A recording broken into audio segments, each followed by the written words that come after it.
हमारे जीवन में कथाएं, कहानियां, कल्पनाएं कुछ इस तरह से रची बसी हैं कि हम ईश्वर को दूसरी दुनिया का जीव मानते हैं और कल्पना करते हैं कि इस नाम का, अलग अलग नामों का कोई जीव कहीं किसी लोक में रहता है और जब हम उसे बुलाते हैं तो वह आता है और हमारी सहायता, हमारे काम करता है।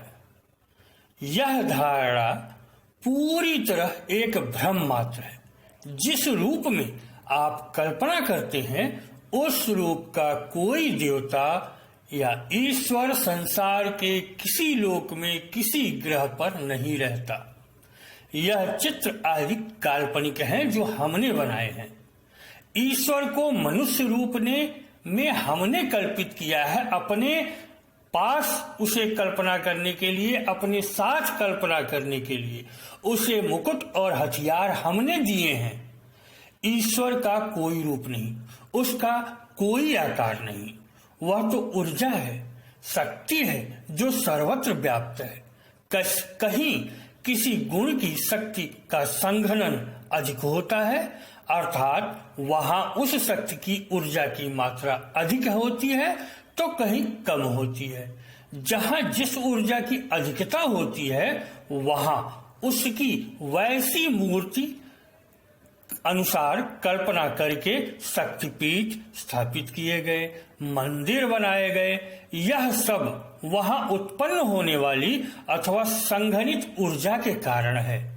स्वरूप कल्पना उसके गुणों के आधार पर, उसके कार्यों के आधार पर मनुष्यों ने की है।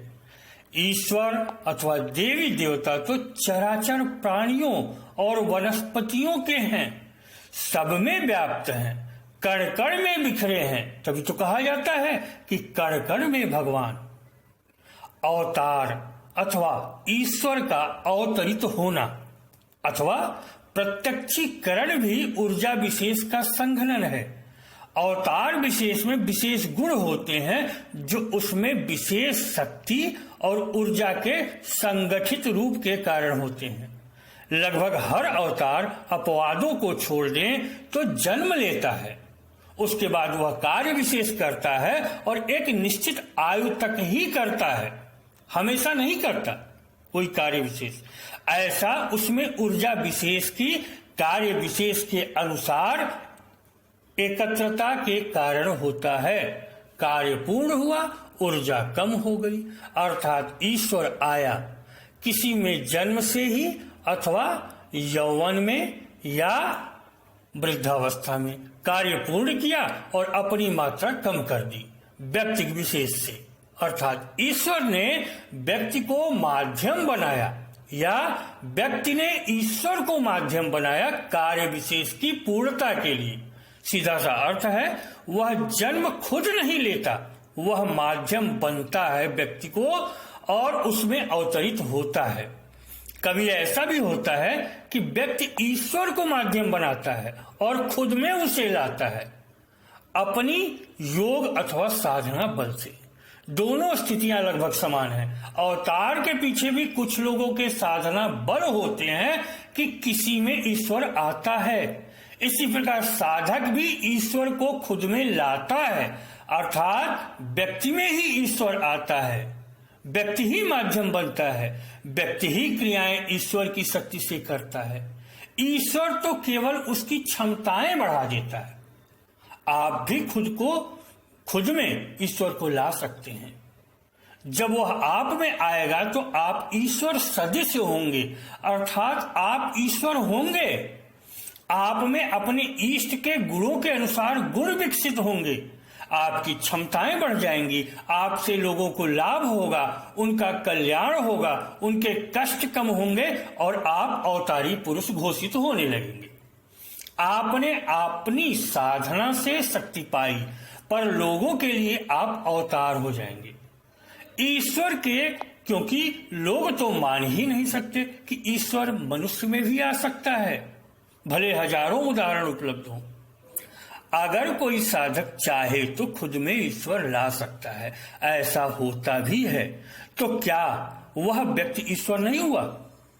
इसीलिए तो कहा जाता है कि हर व्यक्ति में ईश्वर है। क्यों? क्योंकि उस ऊर्जा की मात्रा सब में है, किसी में कम, किसी में अधिक, पर है सब में। यहां तक कि जीव जंतु वनस्पतियों में भी। किसी ईश्वर की काल्पनिक मूर्ति ईश्वर के गुणों के अनुसार बनाई जाती है, उसी के अनुरूप उसके मंत्र होते हैं, उसी के अनुरूप खुद बनने पर ही वह शक्ति आप में आती है। गुरु परंपरा में बाबा कीनाराम, तैलंग स्वामी, देवरहा बाबा, दत्तात्रेय भगवान, लाहिड़ी महाशय, साधकों के गुरु आदि सभी ईश्वर रूप होते हैं और यह प्राप्त भी होते हैं साधकों को। आपने देखा होगा, सुना होगा, मात्र गुरु की पूजा करने से भी उन्हें ईश्वर सदृश शक्ति प्राप्त होती है। जो साधक अपने को इनके अनुरूप, इनके प्रेम में प्रेममय करता है, उसे ये मिलते भी हैं। यही हाल सभी ईश्वरों की है।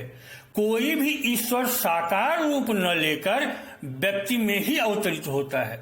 आप देखिए, परशुराम, हनुमान आदि चिरंजीवी हैं, किंतु इनके अधिकतर कार्य एक निश्चित कालखंड तक हैं। बाद में इन्होंने मात्र मार्गदर्शन ही किया है और खुद बहुत कम क्रियाशील रहे हैं। यह उदाहरण है खुद को ईश्वर सदृश बनाकर दीर्घायु का, किंतु आवश्यक ऊर्जा उसी कालखंड तक में इनमें अधिक रही जब उसकी इन्हें आवश्यकता रही। इसी तरह व्यक्ति खुद में ईश्वर ला सकता है, खुद को ईश्वर सदृश बना सकता है और तब वह ईश्वर होता है। किसी काल्पनिक पात्र को केवल चित्र में पूजते जाना मूर्खता कहा जा सकता है। यद्यपि इसका भी अपना विज्ञान होता है कि इससे भी ऊर्जा पैदा होती है, लेकिन वह काल्पनिक पात्र नहीं आता। व्यक्ति की श्रद्धा से ऐसी ऊर्जा बनती है कि वह साकार दिखाई दे सकता है। ईश्वर के सदृश खुद को बनाना या अपने काल्पनिक पात्र के सदृश खुद को बनाना और उसके गुणों को खुद में विकास ही उसे अपने पास लाता है और आप में उसे समाहित करता है। साधना की पूर्णता ईश्वर, देवी देवता या इष्ट के दर्शन या प्राप्ति नहीं होती, अपितु स्वयं ईश्वर बनने में होती है। दर्शन या प्राप्ति से मोक्ष नहीं, मुक्ति होती है, जबकि उद्देश्य मोक्ष होना चाहिए। यह खुद ईश्वर बनने पर ही संभव है। ईश कहते हैं स्वामी अर्थात मालिक को, और वर कहते हैं श्रेष्ठ को। ईश्वर अर्थात श्रेष्ठ मालिक। श्रेष्ठ मालिक वह है जो अपने इंद्रियों का मालिक हो और उन्हें उनके उचित कर्तव्य कर्म में प्रवृत्त करे। इस प्रकार व्यक्ति ही अपनी इंद्रियों का स्वामी हो जाने पर, इंद्रियों को वश में कर लेने पर ईश्वर बनने लगता है। प्रत्येक व्यक्ति को ईश्वर बनने का लक्ष्य रखना है। हमारा कुंडलिनी विज्ञान एक अद्भुत रहस्य का उद्घाटन करता है कि देवता बनकर देवता को पूजो। ईश्वर को पाने के लिए पहले स्वयं ईश्वर बनो। जिस स्तर की शक्ति को पाना चाहते हो, पहले स्वयं उस स्तर की क्षमता को प्राप्त करो। बिना ईश्वर बने ईश्वर की बातें करना दर्शन का ऐसा वाद विवाद है जो जीवन को सुलझाने की बजाय उलझाता है, मुक्ति के स्थान पर बंधन में जकड़ता है और बहुत से स्थलों पर व्यक्ति को अपने उद्देश्य के प्रति उदासीन बनाता है। मजे की बात तो यह है कि इस उदासीनता के रोग को वह व्यक्ति वैराग्य अवस्था की उच्चतर स्थिति समझकर अपने को संतुष्टि देता है।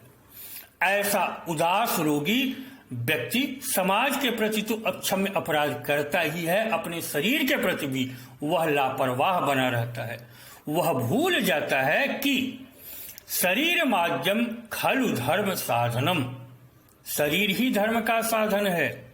यह एक मनोवैज्ञानिक तथ्य है कि जो व्यक्ति अपने शरीर को स्वस्थ और सुंदर रखने का प्रयत्न करेगा, वही शरीर के उपयोग में आने वाली वस्तुओं और शरीर से संबंधित व्यक्तियों का ध्यान रखेगा। जो अपने संबंधियों का ध्यान रखना सीख जाएगा, वही समाज का ध्यान रख सकेगा और ऐसा समाज सेवक ही अच्छा देश सेवक बनता है और कई देश मिलकर ही विश्व शक्ति का निर्माण करते हैं। संपूर्ण प्रकृति शक्ति, जिसे हम परात्पर शक्ति भी कहते हैं, उसके अनुपात में विश्व शक्ति मात्र एक इकाई है। संपूर्ण पृथ्वी की संचालक शक्ति एक इकाई है। इतनी महान शक्ति के स्तर तक पहुंचने की बात ऐसा उदासीन भगवान के नाम पर बिना काम किए खाने वाला व्यक्ति करे, जो भाग्य के भरोसे अकर्मण्य बैठा रहता हो परंतु बातें बड़ी बड़ी और ऊंची दर्शनों की करता हो, वह क्रिया व्यवहार में सन्निपात में बकझक करने वाले रोगी के तुल्य ही माना जाएगा। यह हमारा दुर्भाग्य है कि वर्तमान में ऐसे सन्निपात ग्रस्त लोगों का बाहुल्य है, जो स्वयं नहीं समझते कि उन्होंने कहा है उसका क्रियात्मक अर्थ क्या है। जो भी उन्होंने कहा बातें ईश्वर की करते हैं, किंतु उस ईश्वर जैसा एक भी आचरण खुद में नहीं लाते। नशे जैसी आंखें किए प्रवचन, गीता, भागवत, रामायण कर्म की करते हैं, किंतु खुद कोई कर्म नहीं करते। जो खुद उदासीन हो वह क्या कर्म को प्रेरित कर पाएगा? जो खुद में ईश्वर के गुण न ला सके वह क्या धर्म को आगे बढ़ाएगा और क्या आदर्श रखेगा? किंतु मूर्खता देखिए कि इन्हें आदर्श मानने वालों और इनके प्रवचन सुनने वालों की भीड़ रहती है। खुद में ईश्वर लाएं, खुद को ईश्वर सदृश बनाने, खुद को रामकृष्ण बनाने की बजाय लोगों को उनकी कथा, कहानी, काल्पनिक मनगढ़ंत कहानियां सुनने में आनंद आता है, क्योंकि वाणी विलास से मनोरंजन होता है, कुछ करना नहीं होता। इन्हीं सब कारणों से वास्तविक साधक, सन्यासी, साधु इन मूर्खताओं से दूर रहता है। वह जानता है कि ईश्वर की कहानी सुनने से नहीं, खुद को ईश्वर सदृश और ईश्वर बनाने से कल्याण होता है। ईश्वर के गुण खुद में लाने पर ही ईश्वर की ऊर्जा आकर्षित होगी और आप में आ पाएगा। उसकी ऊर्जा से मेल न हो शरीर की ऊर्जा का, आप में उसके अनुसार गुण न हो, शक्ति न हो, तो वह न तो आएगी न समाहित होएगी। आ भी गई तो आप संभाल नहीं पाएंगे और या तो बिखर जाएगी या आपको बिखेर देगी। शायद आपको ज्ञात न हो, किंतु आपके पूर्वज आर्य मूर्ति पूजक नहीं थे, परंतु सीधे ईश्वर से बातें किया करते थे। स्वर्ग आते जाते थे, वेदों की रचना की, उपनिषद लिखे, ब्रह्मांड के वह सूत्र लिख गए, सारे रहस्य बता गए, जहां शायद आज का विज्ञान भी हजारों वर्ष बाद पहुंचे या न ही पहुंच पाए, पर उन्होंने लाखों वर्ष पहले ही आपको बता दिया। आज भी पहाड़ों, गुफाओं, श्मशानों, जंगलों में रहने वाले साधु, सन्यासी, साधक के पास मूर्ति चित्र नहीं होते। वह शक्ति और सिद्धि उनमें ही अधिक होती है। क्यों? क्योंकि वह खुद को साधते हैं कि ईश्वर उनमें आए, वह ईश्वर सदृश बने। हम साकार मूर्ति, चित्र आदि की कल्पना इसलिए करते हैं कि हमारे विचारों को एक आधार मिले, हम में एक विशेष भाव उत्पन्न हो, जिससे उस भाव का चक्र क्रियाशील हो और वैसी ऊर्जा ब्रह्मांड से आकर हमसे जुड़े और शक्ति प्राप्त हो। मूल उद्देश्य होता है खुद में ऊर्जा को लाना और खुद को वैसा बनाना। यही उद्देश्य था चित्रमूर्ति कल्पना का, पर हम काल्पनिक कहानियों में भटक गए। दुर्गा कौन, काली कौन, राम कौन, विष्णु कौन, शिव कौन, शंकर कौन, ब्रह्म कौन, ओम क्या, यह होते कहां है? शरीर और चक्रों से क्या संबंध है? इनकी कहानियों को वास्तविक अर्थ क्या है? क्या सूत्र हैं? हमने सोचा नहीं, किसी ने कहा तो माना नहीं, बस काल्पनिक कथाओं या समझाने के लिए बनाई गई व्याख्याओं और उदाहरण को ही सच मान गोते लगाते रहे।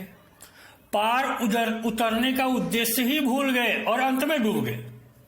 तो मित्रों, अब भी संभलो और खुद में ईश्वर लाओ, खुद को ईश्वर सदृश बनाओ। वास्तविक कल्याण तभी होगा और आप ऐसा कर सकते हैं।